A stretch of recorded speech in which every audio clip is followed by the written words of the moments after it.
부활 신앙을 갖게 된 베드로와 요한 이런 제목으로 요한복음 20장 1절에서 10절 말씀을 잠깐 나누도록 하겠습니다. 오늘 본문은 방금 읽으신 것처럼 예수님의 그 부활 사건에 대한 기록입니다. 사실 부활이라는 단어는 우리가 살고 있는 인간 세상의 단어가 아닙니다. 왜냐하면은 인생은 부활이 없고, 한 번뿐인 삶이 인생이기 때문에 그렇습니다. 어떤 사람들이든, 뭐, 부자든, 가난한 사람이든, 또 남자든 여자든, 그 인생이 한번 죽게 되면 그것으로 끝이 나고, 맙니다. 그런데, 이렇게 한 번밖에 없는 인생에, 끝이 난 후에 다시 사는 부활이라는 단어는 인생 가운데, 사람 가운데 이렇게 존재할 수 없는 단어이지요. 그런데 놀랍게도 이 오늘 본문 또 성경에서는 예수님의 생애와 관련해서 이 부활이라는 단어가 참 자주 등장합니다. 이제 한 달 후면 부활절이기도 하죠. 그 주님 다시 살아나신 부활을 기념하고 기뻐하는 부활절이기도 한데요. 그래서 성경에는 부활이라는 단어가 등장하고 특히 오늘 본문에서 십자가에 돌아가신 예수님께서 그 약속하신 대로 장사한 지 3일 만에 부활하시는 장면이 보이고 있습니다. 처음에 제자들 역시 우리들처럼 부활을 믿지 못했습니다. 전혀 믿지 못했습니다. 그래서 오늘 본문에도 보면 막달라 마리아와 같은 여인들은 예수님의 그 비어있는 무덤을 보고 어떻게 생각했는가 하면 누가 주님을 무덤에서 가져다가 주님의 시신을 무덤에 가져다가 어디 두었는지 우리가 알지 못하겠다. 2절에 그렇게 말합니다. 이 여인들은 누군가가 예수님의 시신을 가져간 것이지 부활했다고 생각하지 못했습니다. 오늘 본문에 나오는 그 제자들, 예수님을 3년간이나 예수님을 따라다니면서 예수님께로부터 예수님의 놀라운 이적들도 보고 또 예수님이 무엇보다 당신이 부활하실 것에 대해서 계속해서 가르치셨습니다. 십자가에 죽으시고 장사되시고 3일 만에 부활하실 것을 여러 차례 말씀하시고 또 가르치셨습니다.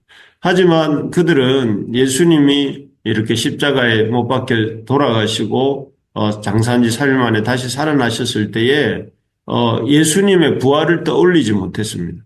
예수님의 부활을 떠올리지 못했고 그들 역시 이 예수님의 부활이라는 생각은 하지 못했습니다. 그래서 9절에 보면 그들은 성경에 그가 죽은 자 가운데서 다시 살아나야 하리라 하신 말씀을 아직 알지 못하더라. 이렇게 제자들이 믿지 못했다 하는 것을 이렇게 적고 있습니다.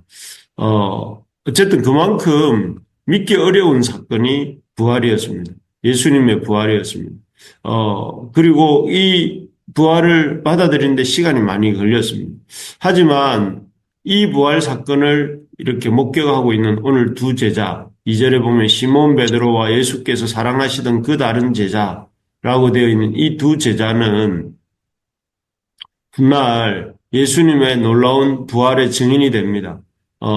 사도행전을 우리가 계속 보고 있는데요. 보면 이 사도들을 통해 예수님의 그 부활의 복음이 예수님께서 죽은 자 가운데서 다시 살아나셨다 하는 이 복음이 너무나 이렇게 아주 강력하게 또 힘있게 전파되는 것들을 볼 수가 있습니다. 그것은 무엇보다 예수님이 진짜로 부활하셨기 때문이고 부활하신 예수님이 그 제자들과 함께 하셨기 때문이기도 하고 동시에 이 제자들이 그 부활하신 주님의 부활을 너무나 생생하게 목격했기 때문에 그렇습니다. 그래서 사도행전을 보면 이들을 통한 부활하신 예수님의 역사가 성령과 부활하신 주님과 성부 하나님의 역사가 강력하게 일어나는 것들을 우리가 보게 되는데요.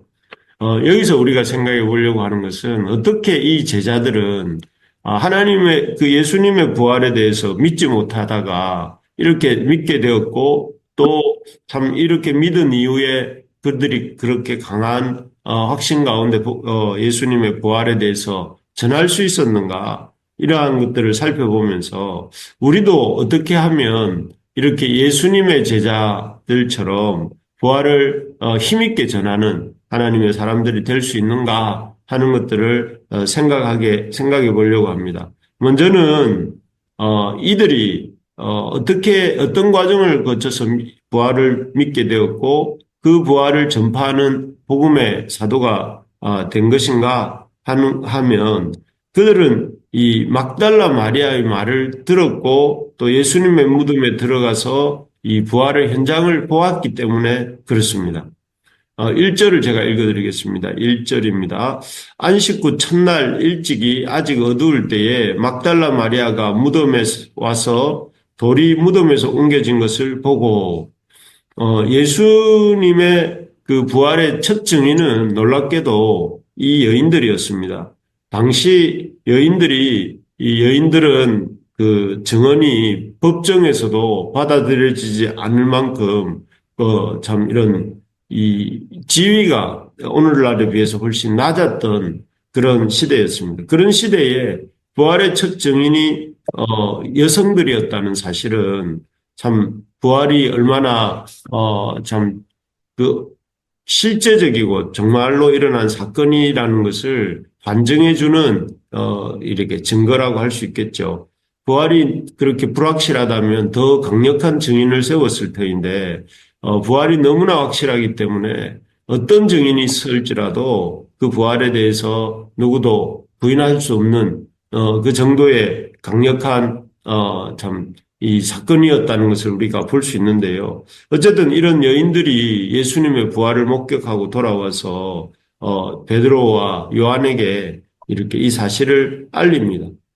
예수님의 무덤에서 돌이 굴려갔고 예수님의 시신은 사라졌다. 물론 앞에서 말씀드린 것처럼 이 사람들은 예수님의 시신을 누군가가 가져갔고 또 예수님의 시신이 어디론가 사라졌다고 생각했지 부활했다고는 생각하지 못한 상태였죠.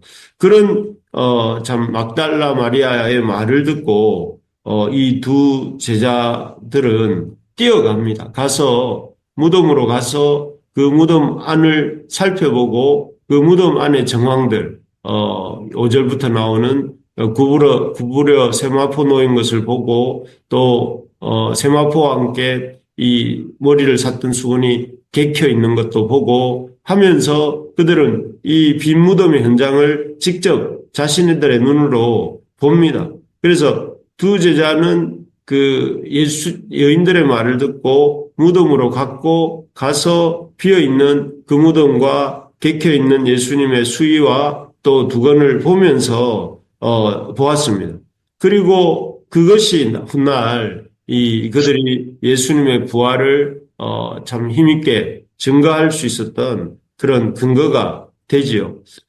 그들은 여인들의 말을 반신반의했지만 그러나 가서 부활하신 주님의 현장을 보고 또 이 자신의 눈으로 확인하면서 그들이 그것이 나중에 부활하신 주님을 만난 이후에 강한 확신의 근거로 남게 됩니다.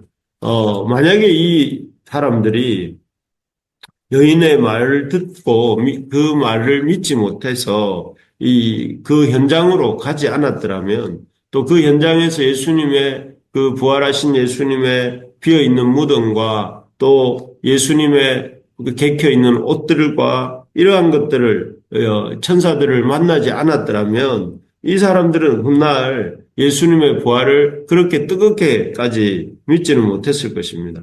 하지만 이들은 여인들의 이야기를 듣고 빈 무덤으로 가서 눈으로 보고 또 실제로 부활하신 주님을 증거하는 천사들과 만났기 때문에 이들이 예수님의 부활을 믿을 수 있게 된 것이죠. 그렇습니다. 이처럼 우리의 믿음은 지식뿐 아니라 지식에 기초한 다양한 체험을 통해서 자라가게 됩니다. 우리가 참 신앙생활을 하면서 마치 감나무 밑에서 감이 떨어지기를 기다리는 사람처럼 입만 벌리고 그냥 있어서는 안 된다 하는 것이죠. 적극적으로 행동하면서 오늘 본문의 제자들처럼 부활하신 주님을 만나기 위해 주님 앞으로 이 주님의 역사의 현장으로 힘차게 달려나가기도 하고 또 무덤으로 들어가서 그 비어있는 무덤으로 들어가서 적극적으로 주님의 역사의 현장을 보기도 하고 또 주님을 그렇게 만나게 될 때에 우리가 믿음이 자라고 우리의 믿음이 참 구체적인 체험을 통해서 성장하게 가게 되는 것입니다. 우리가 오늘날 살아가는 우리가 이 두 제자처럼 부활하신 주님을 이렇게 만나기 위해 힘써야 할 일이 무엇인지 생각해 볼 수 있기를 바랍니다. 그 부활하신 주님을 이렇게 머리로만 아는 것이 아니라 부활하신 주님이 부활하셨다는 소식을 듣고 그 부활의 현장으로 달려나간 제자들처럼 우리도 그 부활하신 주님을 우리의 머리에만 또 두는 것이 아니라 그분을 실제적으로 신뢰하고 그분을 깊이 참 체험하는 삶을 살 수 있도록 애를 써야 하는 것입니다. 그래서 예를 들면 지금 우리가 고민하고 있는 문제를 가지고 고민만 하지 말고 걱정만 하지 말고 부활하신 주님께 부활하셔서 지금도 살아 역사하시는 주님께 간절히 기도할 수 있기 바랍니다. 그렇게 기도할 때에 무덤을 찾아갔던 베드로와 그 제자 요한이 부활하신 주님을 또 그 주님의 현장을 만난 것처럼 우리도 지금도 살아계셔서 이렇게 역사하시는 부활의 주님을 만나게 되는 것입니다. 우리가 기도할 때에 하나님께서 그 제자들이 부활하신 주님을 만난 것처럼 또 우리도 기도할 때에 부활하신 주님이 역사하시는 것을 맛보게 되고 또 그 주님의 일하심을 통해 놀라운 능력도 경험하게 되는 것이죠. 그래서 할 수만 있으면 뒤로 빼려고 하는 사람이 아니라 신앙의 어려움들을 만날 때 뒤로 빼고 물러가는 것이 아니라 어떻게 하든지 적극적으로 말씀을 붙들고 기도하고 또 부활하신 주님을 만나는 기회로 그런 상황들을 삼는 우리 부르심의 가족들이 되시길 바랍니다.